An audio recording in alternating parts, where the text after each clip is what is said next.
My name is Kethvar, and I served in the Zephyrian Imperial Fleet for 37 standard cycles.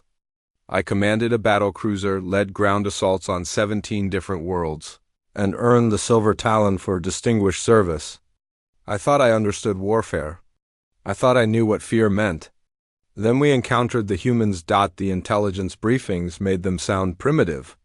A young species barely 5,000 cycles old, with crude chemical propulsion and simple projectile weapons.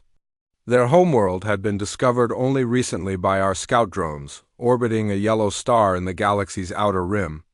Command classified them as a Class C civilization, barely worth our attention except for the mineral wealth of their solar system. Easy conquest, General Vexthane announced during the fleet briefing. We'll demonstrate Imperial might to these primitives, harvest their resources, and integrate the survivors into our labor force. Standard procedure. I remember laughing along with my fellow officers. The humans had no energy shields, no plasma weapons, no faster-than-light communication. Their largest vessels were metal tubes filled with explosive chemicals. We had conquered species far more advanced with minimal effort. This would be a routine operation. The first engagement occurred near their fourth planet, a red wasteland they called Mars. Our forward scouts detected a small human fleet attempting to intercept our advance force. 12 primitive vessels against our battle group of 47 ships. I watched from the bridge of my cruiser, the Stellar Dominion, expecting to witness a brief, one-sided slaughter. The human ships opened fire at extreme range with kinetic projectiles. Crude metal slugs that our point defense systems swatted aside effortlessly. Their weapons couldn't penetrate our shields, couldn't match our plasma cannons' range or power. We closed distance methodically, preparing to demonstrate the consequences of resisting Imperial expansion. Then something changed. The human ships suddenly accelerated beyond what their propulsion systems should have allowed. They moved in perfect coordination, executing maneuvers that defied tactical logic. Instead of maintaining formation or attempting to withdraw, they scattered in seemingly random directions, making themselves impossible to target effectively. Primitive panic response, my tactical officer reported. They're fleeing in disorder. But they weren't fleeing. They were positioning themselves. When our ships spread out to pursue individual targets, the humans struck.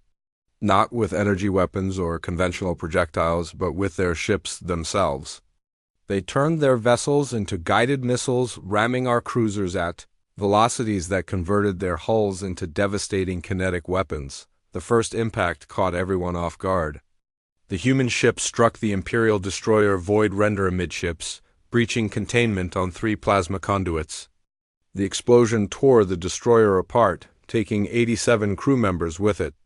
Before we could react, 2 more human vessels slammed into our formation.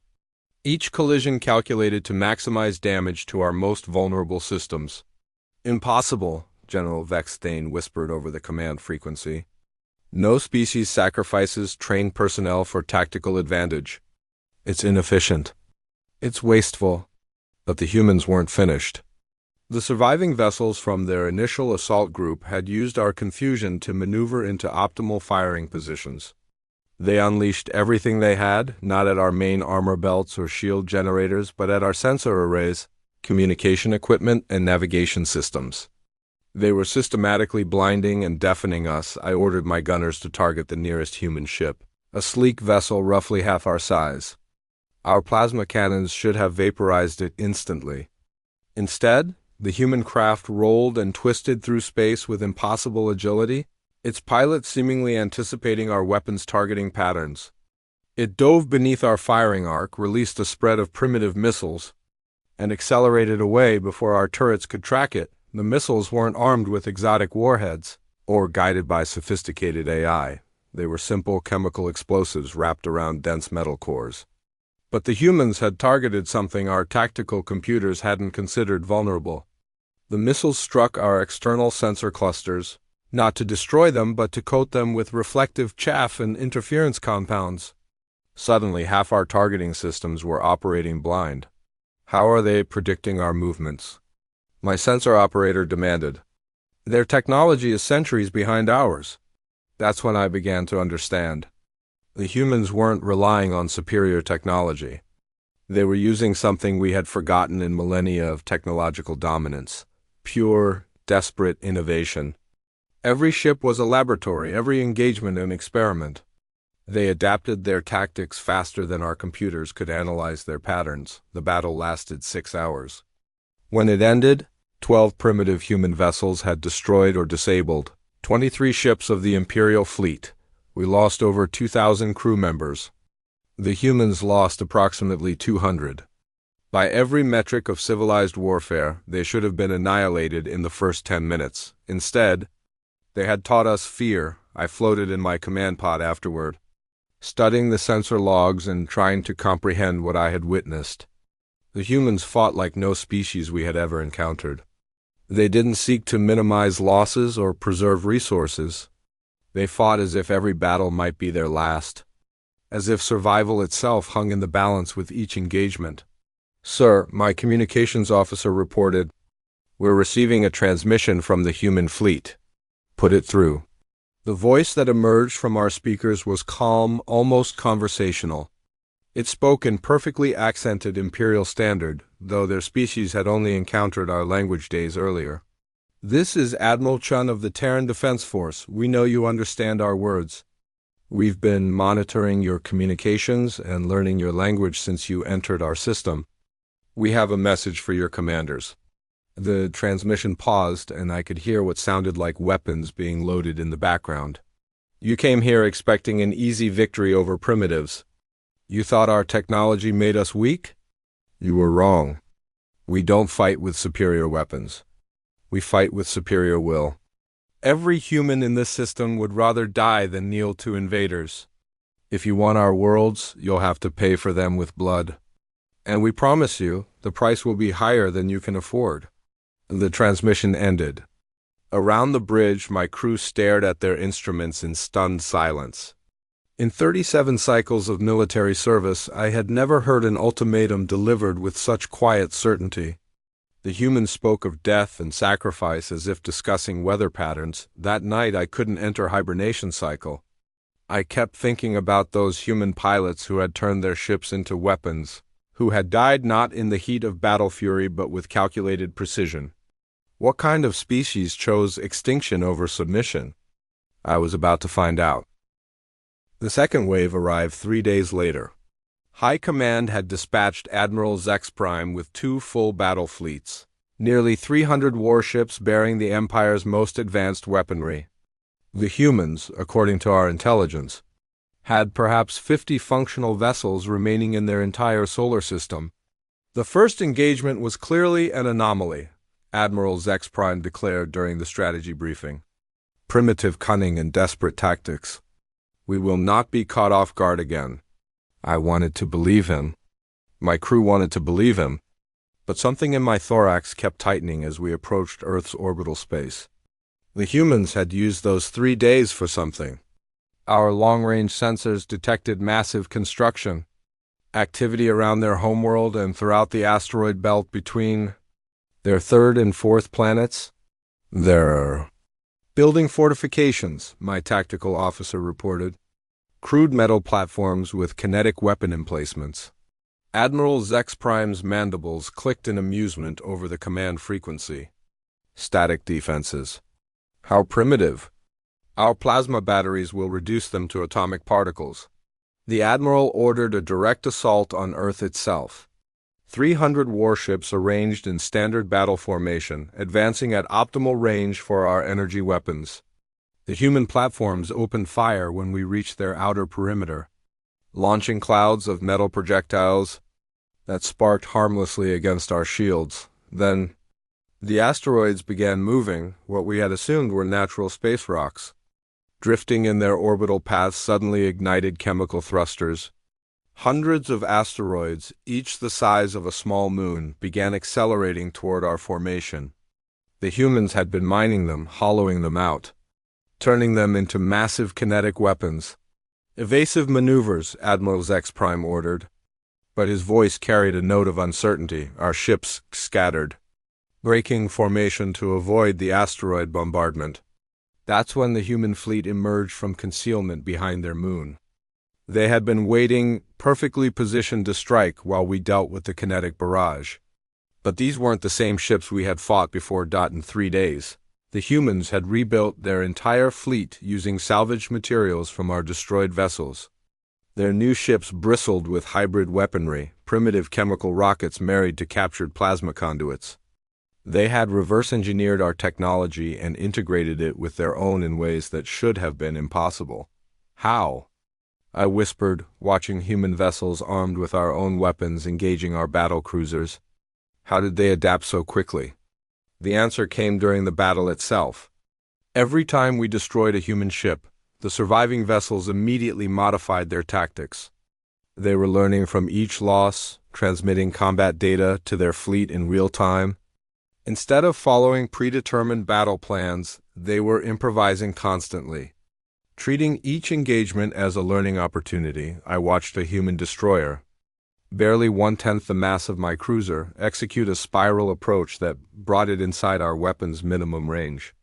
It latched onto our hull with mechanical claws and began cutting through our armor plating with industrial tools. Not weapons, but mining equipment repurposed for combat. "They're breaching the primary battery compartment," my damage control officer reported. "The humans have sent boarding parties aboard 17 of our ships." Boarding parties. No civilized species had used boarding tactics in over 1,000 cycles. Modern warfare was conducted at safe distances with energy weapons and guided projectiles.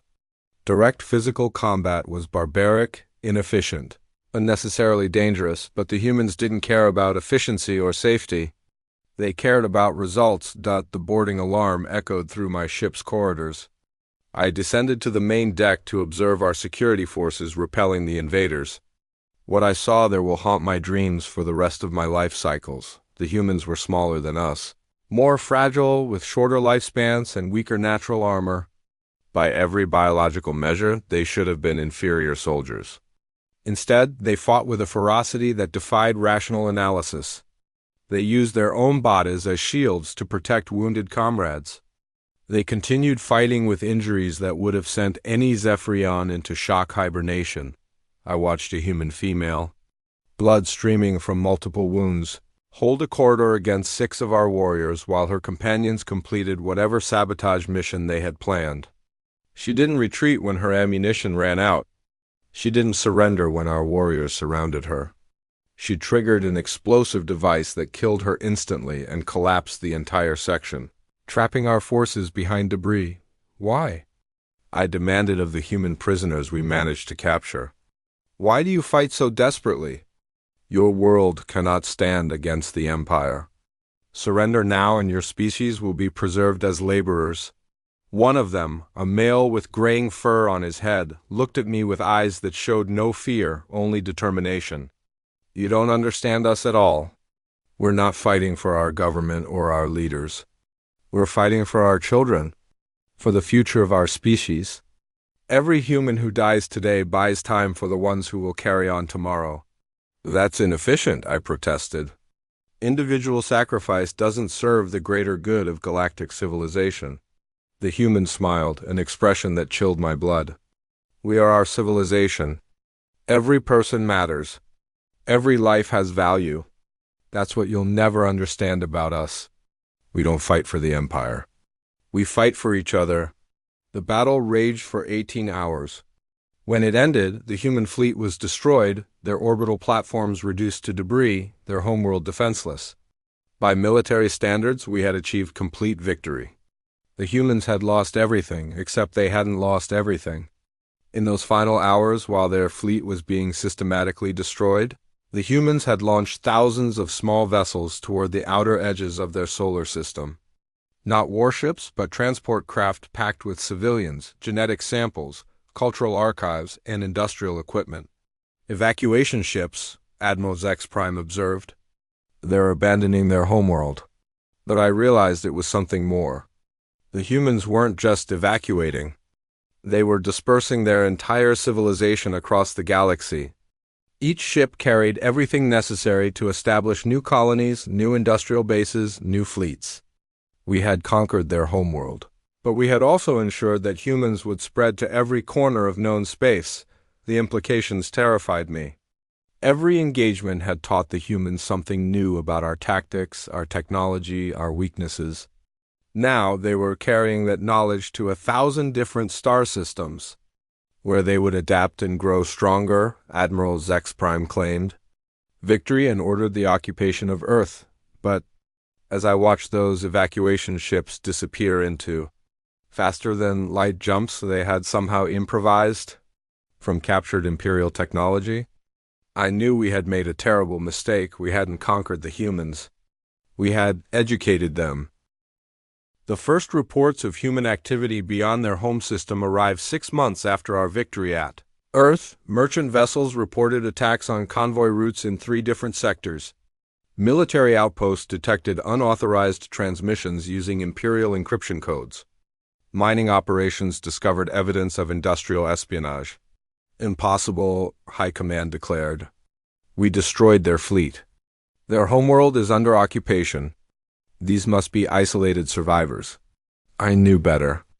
Those evacuation ships hadn't been filled with refugees fleeing defeat. They had been carrying seeds of war to every corner of the galaxy. The humans were doing something no conquered species had ever attempted. They were turning their defeat into a strategic advantage. My new assignment was hunting down these scattered human groups. Command gave me a fast cruiser squadron with orders to locate and eliminate any remaining pockets of resistance. It should have been a simple mop-up operation. Instead, it became my education in human strategic thinking. The first human colony we found was on Kepler 442b, a marginal world in an uninhabited system. Our scouts detected basic industrial structures and a small population of perhaps 10,000 humans. Standard protocol called for orbital bombardment, followed by ground occupation to capture any useful technology or personnel. The bombardment never came. When my ships moved into attack position, the human colony simply disappeared. Not destroyed, not evacuated, vanished.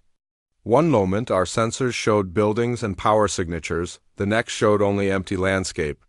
Underground facility, my sensor operator suggested. They've concealed themselves beneath the surface. We deployed ground forces to investigate. What we found challenged everything we thought we knew about colonial development. The humans had built their entire settlement inside a network of natural caves, using the planet's geology to hide from orbital detection. But that wasn't the remarkable part. In 6 months, 10,000 humans had established manufacturing facilities that rivaled imperial industrial complexes. They were producing weapons, ships, and technological equipment using a combination of salvaged materials and innovations we had never seen. Every piece of captured imperial technology had been dissected, analyzed, and improved upon. Look at this, my technical officer reported, examining a human weapon. They've miniaturized our plasma projection system and increased its power output by 30%. The modifications should be impossible with their metallurgy. But impossibility seemed to be a concept humans didn't recognize. They had taken our technology and made it better through pure determination and creative thinking. They didn't have advanced laboratories or sophisticated research equipment. They had human ingenuity and an absolute refusal to accept limitations. The settlement's leader was a woman named Dr. Sarah Chun, apparently related to the admiral who had delivered that chilling ultimatum months earlier. She agreed to meet with me under a flag of truce, though I suspected she had ulterior motives. "You're not what I expected," she said, studying me with curious eyes. "Imperial propaganda makes all aliens sound like monsters. You seem almost reasonable." "I am a soldier following orders," I replied carefully. "My personal feelings don't matter." "They should," she said quietly. "Personal feelings are what make us fight so hard. Your empire conquers worlds, but we defend homes. That's why you'll lose this war." "War?" I clicked my mandibles in confusion. "Your species has been defeated. This is a pacification operation." Dr. Chun smiled, that same unsettling expression I had seen from other human prisoners. "Commander, you have no idea what war looks like when humans fight it. You've seen us defend. You've seen us retreat. But you haven't seen us attack. Before I could respond, alarms began screaming throughout my ship. The stellar dominion was under assault, but not from any direction our sensors could detect. The humans had developed some kind of stealth technology that made their ships invisible to our detection systems. Multiple contacts, my tactical officer reported in growing panic. They're inside our defensive perimeter. The human ships materialized around my squadron like phantoms emerging from nightmare. But these weren't the crude vessels we had fought at Earth. These were sleek, deadly craft that moved with impossible speed and precision. They had learned to build ships that combined the best features of captured Imperial technology with their own innovative designs. The attack lasted exactly 12 minutes. When it ended, 3 of my 5 cruisers were dead in space, their crews either captured or killed.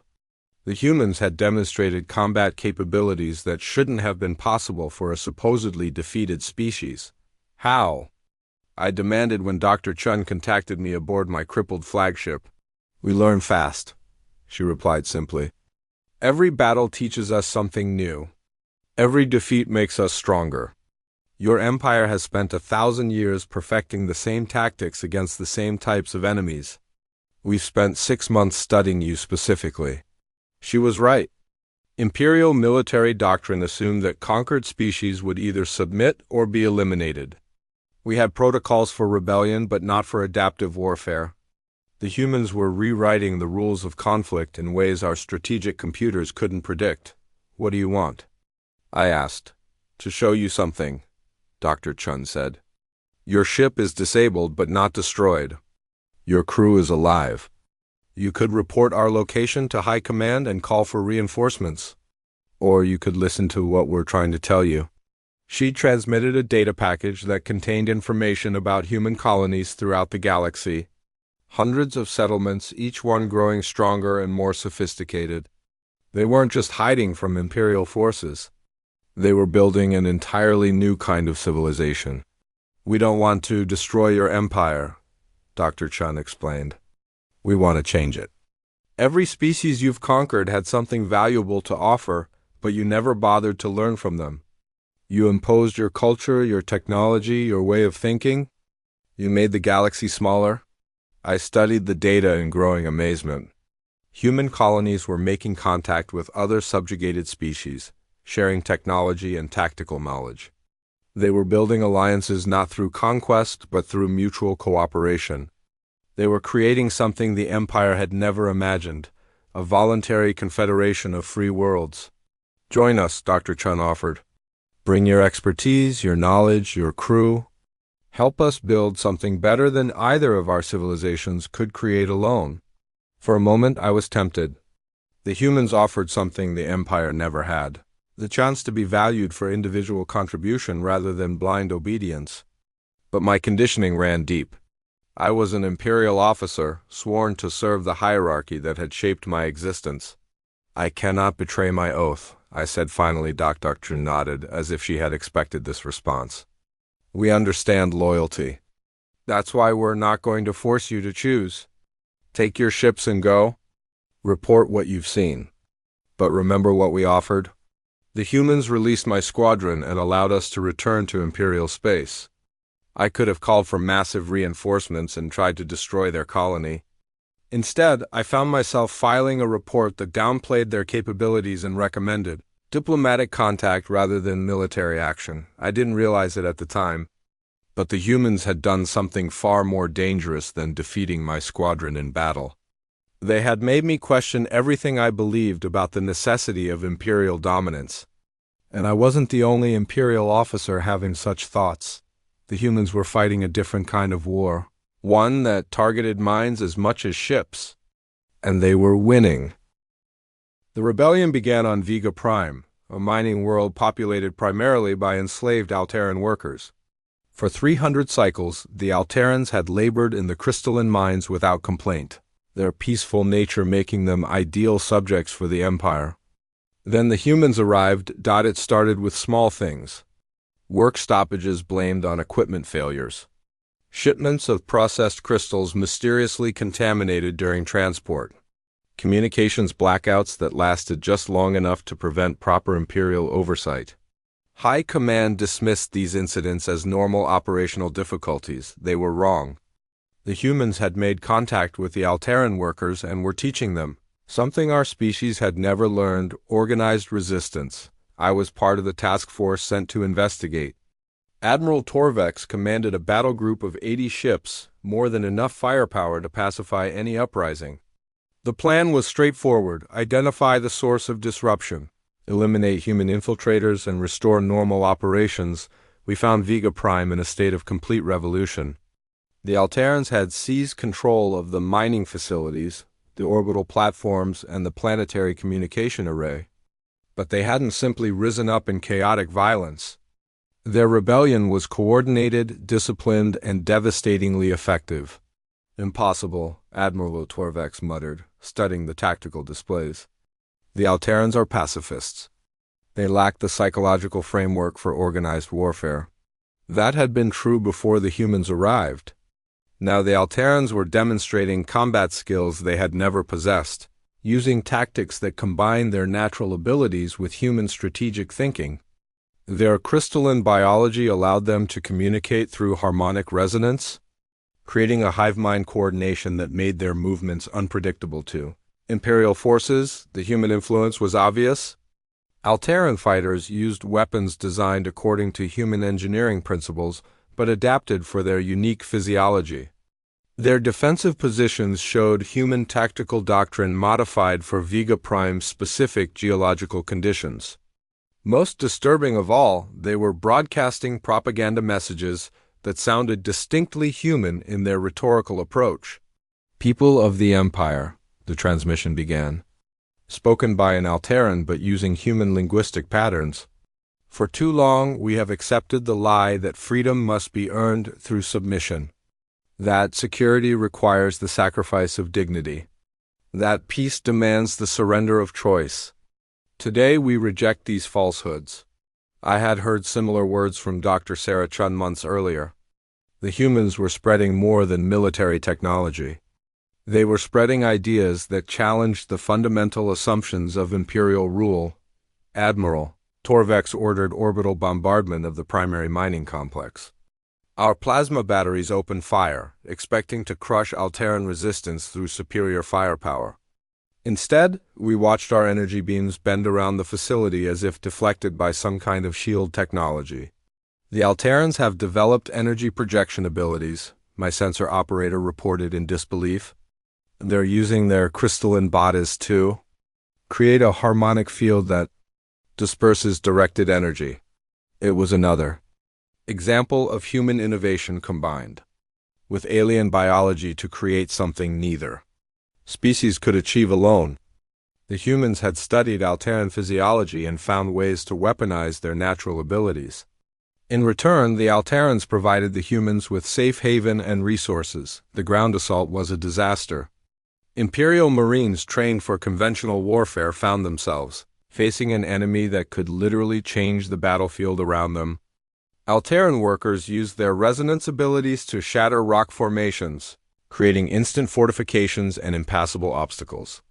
They moved through their tunnel networks with impossible speed, appearing and disappearing like ghosts. But the most disturbing development was the presence of hybrid technology. Human engineering combined with Alterran crystalline growth techniques had produced weapons and vehicles unlike anything in our databases. I watched Alterran fighters wearing armor that grew from their own bodies, organic crystal plates that provided better protection than Imperial battlesuits. How are they innovating so rapidly? I asked the human prisoner we captured during the failed assault. Her name was Lieutenant Maria Santos, and she bore the same unsettling confidence I had come to associate with her species. "Evolution through cooperation," she said simply. "Your empire conquers through force and then stagnates. We grow through voluntary partnership." "The Alterrans were primitive before we arrived," I protested. "They contributed nothing to galactic civilization." Lieutenant Santos laughed. "They contributed everything. They just needed someone to help them realize their potential. That's what humans do best. We see possibilities where others see only limitations." She was right. In 6 months of human contact, The Alterans had advanced from simple miners to sophisticated resistance fighters. But they hadn't lost their essential nature. They remained peaceful at heart, fighting only to defend their freedom rather than to conquer others. The revelation came during our third week of siege. My communications officer detected transmissions leaving Vega Prime using technology that shouldn't have existed. The humans and Alterans had developed a method of instantaneous communication across galactic distances, something that made our fastest courier ships obsolete. They're coordinating with other rebel cells, Admiral Torvex realized. This isn't an isolated uprising. It's part of a galaxy-wide network. The implications were staggering. If the humans could communicate instantly across interstellar distances, they could coordinate resistance activities throughout Imperial space. Every subjugated world, every enslaved population, every oppressed species could potentially join their growing alliance. That night, I received an encrypted message on my personal communicator. It was from Dr. Sarah Chun, somehow transmitted across thousands of light years as if she were speaking from the next room. Commander Kethvar, we know about your reports to High Command. We know you've been minimizing our capabilities and recommending diplomatic solutions. We appreciate your restraint. I was stunned. The humans had somehow accessed Imperial military communications and identified individual officers who might be sympathetic to their cause. They were building intelligence networks inside the Empire itself. Join us, Dr. Chun continued. Help us end this cycle of conquest and oppression. Your empire has the resources and knowledge to help build something magnificent. All we ask is that you treat other species as partners instead of property. The message included detailed plans for a new kind of galactic government, one based on voluntary cooperation rather than enforced hierarchy. It showed economic models that would benefit all participating worlds, technological sharing agreements that would accelerate scientific advancement, and defensive pacts that would protect smaller civilizations without requiring their subjuction. It was everything the Empire claimed to provide, but actually delivered through mutual respect rather than military dominance. For the first time in my military career, I began to question whether Imperial victory would actually serve the greater good. The humans had shown me a vision of what the galaxy could become if species worked together as equals rather than rulers and subjects, but I was still an Imperial officer, bound by oaths that ran deeper than personal conviction. I deleted Dr. Chun's message and filed my routine report. But the doubt remained, growing stronger with each passing day. The siege of Vega Prime lasted another month before Admiral Torvex finally declared victory. We had recaptured the mining facilities and restored Imperial control. But the Alteran population had been evacuated through hidden tunnel networks that led to underground spaceports. Thousands of workers had escaped aboard human ships, carrying their crystalline technology and newly acquired knowledge of resistance tactics to other worlds. We had won the battle but lost the war. The humans had turned our victory into another step toward their ultimate goal, the liberation of every enslaved species in the galaxy, and I was beginning to hope they would succeed. The point of no return came during the Battle of Arcturus Station. High Command had finally realized the true scope of the human threat and assembled the largest military force in Imperial history. Over 1,500 warships under the command of Grand Admiral Zixkor himself. Their mission was simple: find the human home base and eliminate their leadership once and for all. Intelligence suggested the humans had established their primary command center in the Arcturus system, a region of space that offered strategic advantages and multiple escape routes. Grand Admiral Zixkor planned to arrive with overwhelming force and crush human resistance before they could scatter again. I commanded one wing of the assault fleet, though my enthusiasm for the mission had been waning for months. Every engagement with human forces had shown me their remarkable capacity for innovation and adaptation. More troubling, I had begun to see the moral clarity of their cause. The Imperial fleet emerged from hyperspace in perfect formation, expecting to find a few dozen human ships defending a hastily constructed base. Instead, We discovered something that redefined our understanding of human capabilities. Arcturus Station wasn't a single facility. It was an entire artificial solar system, constructed from materials salvaged from dozens of Imperial installations. Massive ring habitats orbited artificially stabilized stars, connected by transportation networks that spanned light years. The scale of construction was beyond anything we had imagined possible for such a young civilization. "By the seven suns," Grand Admiral Zixkor whispered over the command frequency. "How many humans are there?" The answer became clear as the human fleet emerged to meet us. Over 3,000 ships representing not just human engineering but hybrid technology from dozens of allied species. I recognized Altaran crystal ships that seemed to grow rather than be built, Centauran bio-vessels that moved like living creatures, and Epsilon Eridani, energy beings that existed as pure consciousness within mechanical shells. The humans hadn't just survived our conquest attempts.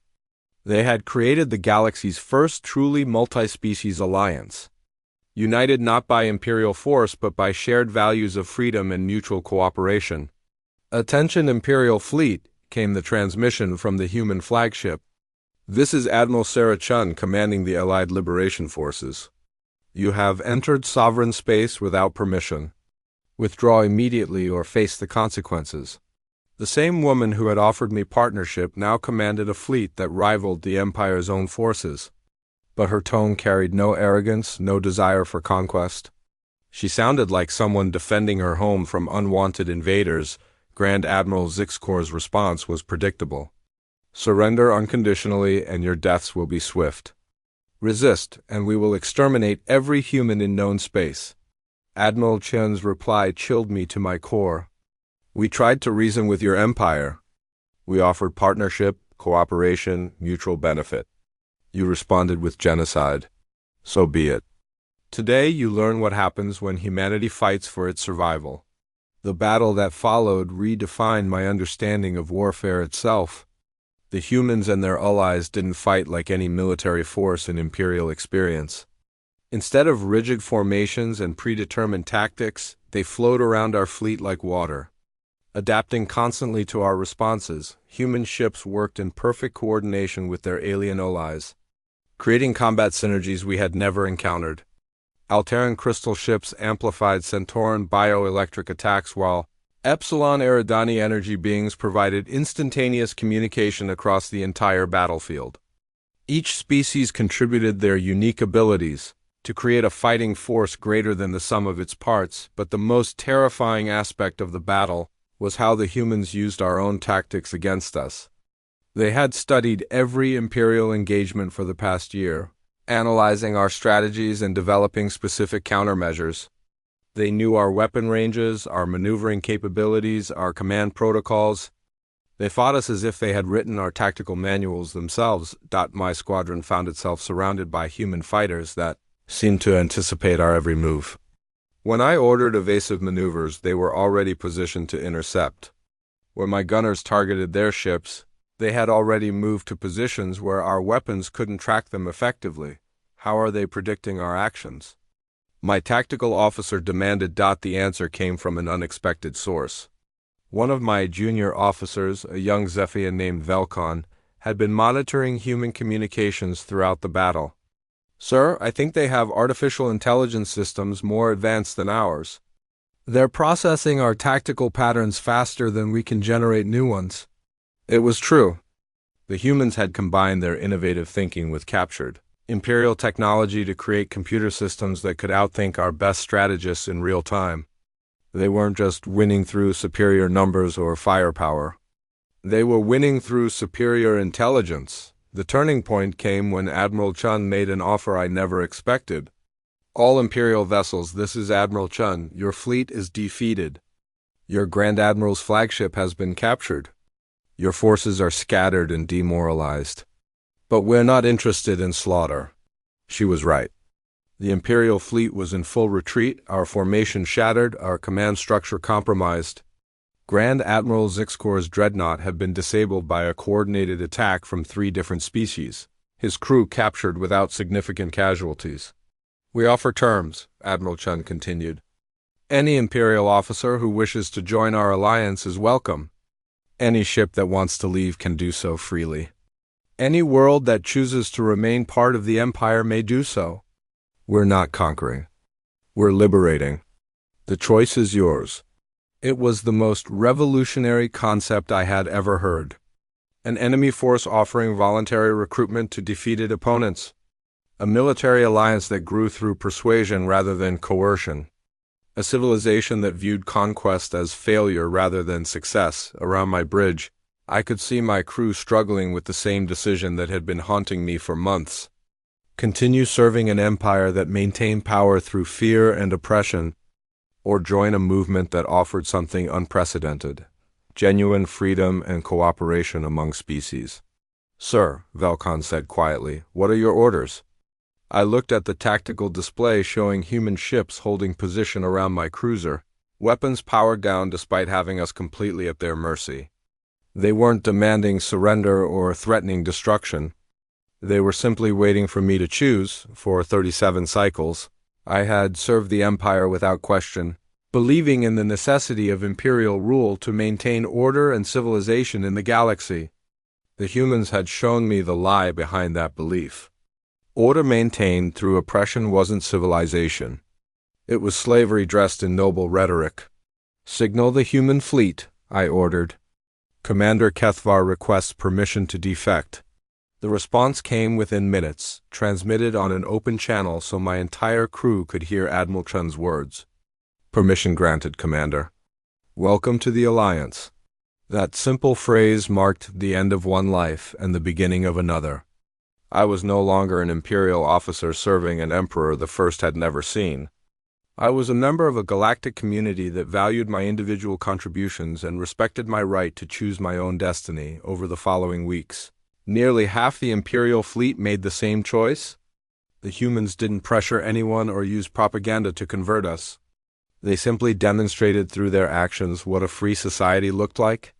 For many of us, that demonstration was more persuasive than any military victory. The Empire had lost more than a battle at Arcturus Station. It had lost the loyalty of its own forces. The humans had proven that their vision of galactic civilization was not only possible but preferable. And word of their victory was spreading throughout Imperial space, inspiring resistance movements on every subjugated world. The war was far from over. But for the first time since the conflict began, I believed the humans might actually win. And I wanted them to. The final battle took place above the Imperial capital world of Zephyr Prime, though by then it wasn't really a battle at all. It was a demonstration of what the galaxy could become when species chose cooperation over conquest. I stood on the bridge of the Liberation, a hybrid vessel constructed using technology from 17 different Alliance worlds. As the former Imperial Commander Kethvar, I had been chosen to lead the final diplomatic mission to my homeworld. It was both an honor and a terrible burden. The Zephyrian Imperial fleet, assembled to defend the capital, numbered over 4,000 vessels, the largest military force ever concentrated in one location. But facing them was an Alliance armada that defied every principle of traditional warfare. Ships from hundreds of different worlds, representing dozens of species, all united in pursuit of a common goal, the peaceful end of Imperial tyranny. "They're beautiful," said Dr. Elena Vasquez, the human diplomatic officer assigned to our mission. She was staring at the tactical display showing the vast array of vessels surrounding Zephyr Prime. "Every ship represents a choice to build something better." She was right. The Alliance fleet wasn't held together by chains of command or threats of punishment. Each captain had chosen to be here. Each crew member had volunteered to risk their life for the freedom of others. It was a military force unlike any the galaxy had ever seen. Emperor Voxthane himself appeared on our communication screen, his ancient features twisted with rage and disbelief. "You dare approach the sacred world of Zephyr with this rabble of primitives and rebels?" Admiral Chen, commanding from her flagship Harmony, responded with the calm dignity that had become her trademark. "We come seeking the peaceful transition of power, Your Imperial Majesty. The age of conquest is ending. Join us in building something greater." The Emperor's laughter was bitter. You speak of peace while bringing the largest armada in galactic history to my doorstep. Typical human hypocrisy. Every ship in this fleet is here voluntarily, Dr. Vasquez interjected, including 300 vessels that once served the Imperial Navy. Your own officers have chosen freedom over oppression. It was true. The Alliance fleet included defectors from throughout the Empire, beings who had served Imperial interests for generations before discovering an alternative. I was living proof that transformation was possible, that even lifelong Imperial conditioning could be overcome through exposure to better ideas. You offer nothing but chaos, Emperor Voxthane declared. Without Imperial authority, the galaxy will collapse into barbarism and war. Admiral Chen's response revealed the fundamental difference between human and Imperial thinking. Your Imperial Majesty, we offer something your Empire never could, the chance for every species to reach its full potential through cooperation rather than subjugation. We've proven that diverse civilizations can work together peacefully. The question is whether you'll join us or be left behind by history. The Emperor terminated the communication, but his silence spoke volumes. Deep scans of Zephyr Prime revealed massive evacuation efforts as Imperial leadership fled the capital. The vast bureaucracy that had administered galactic oppression for millennia was collapsing as its own functionaries chose exile over continued service. Incoming. Transmission, my communications officer reported. Multiple sources throughout the Zephyrian system. What followed was the most remarkable moment of my existence. Across dozens of frequencies, Imperial installations were broadcasting surrender offers. Not because they had been defeated in battle, but because their personnel had chosen to join the Alliance voluntarily. Orbital platforms, mining stations, military academies, even the Imperial Palace Guard were defecting en masse. The humans had accomplished something unprecedented in galactic history. They had conquered through persuasion rather than force. The Empire wasn't falling because its military had been defeated. It was dissolving because its citizens had chosen something better. This is Commander Zex Prime of the Imperial Dreadnought Eternal Glory, came one transmission. Our crew has voted unanimously to join the Alliance. We request permission to lower our weapons and open negotiations. Similar messages poured in from across the system. The mighty Imperial fleet was surrendering not to superior firepower but to superior ideals. Faced with the choice between continued oppression and genuine freedom, they were choosing freedom. Emperor Voxthane made one final appearance. His transmission originating from a heavily shielded bunker deep beneath the capital city. You think you've won, but you understand nothing. Without Imperial structure, the galaxy will tear itself apart. Species will war against each other until civilization collapses. You've doomed everything we built. Admiral Chun's response was gentle but firm. Your Imperial Majesty, that future was only inevitable under Imperial rule. We've shown that species can coexist peacefully when treated as equals rather than subjects. The choice is yours. Join us in building a better galaxy, or spend your remaining years as a relic of a failed system. The Emperor's final words revealed the essential bankruptcy of Imperial ideology.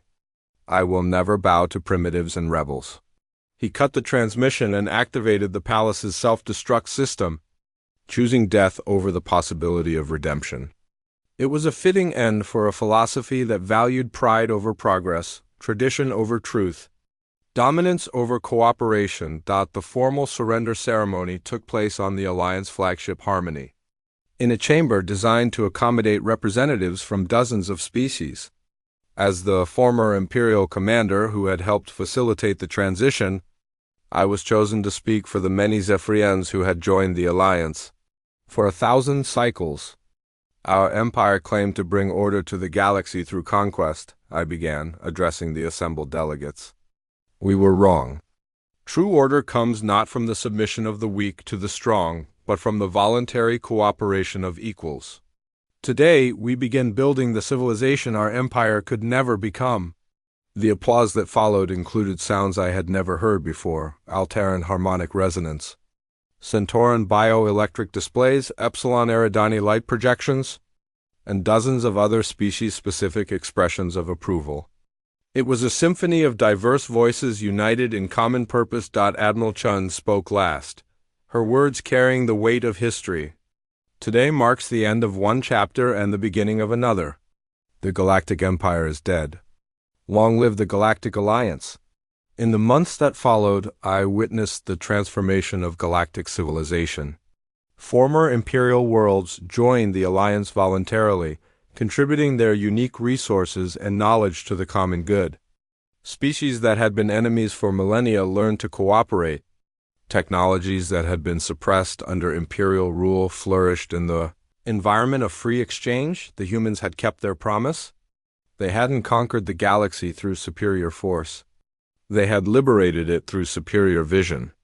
They had shown that beings could choose to work together rather than fight each other, that diversity was strength rather than weakness, that freedom was more powerful than fear. I often think about those early days when we first encountered the humans, when we dismissed them as primitive and weak. We understood nothing about their true nature. They weren't just another species to be conquered and absorbed. They were the catalyst that would transform everything we thought we knew about civilization. The humans taught us that the greatest victories aren't won through superior weapons or overwhelming force. They're won through superior ideals, superior compassion, and superior hope for what the future could become. That's why facing humans in battle was pure horror for those of us raised under imperial rule. Not because they were stronger or more advanced, but because they forced us to confront the possibility that everything we believed was wrong. They showed us that there was a better way to live, a better way to organize society, a better way to treat other beings. In the end, the humans didn't destroy the empire. They transformed it into something worthy of the word civilization. And for that, the galaxy will be forever grateful. This is the testimony of Kethvar, former Imperial commander, current Alliance admiral, and witness to the transformation of galactic civilization. Let this record stand as proof that even the darkest tyranny can be overcome by those brave enough to choose a better path. The humans showed us the way. Now it's our responsibility to keep building the future they made possible.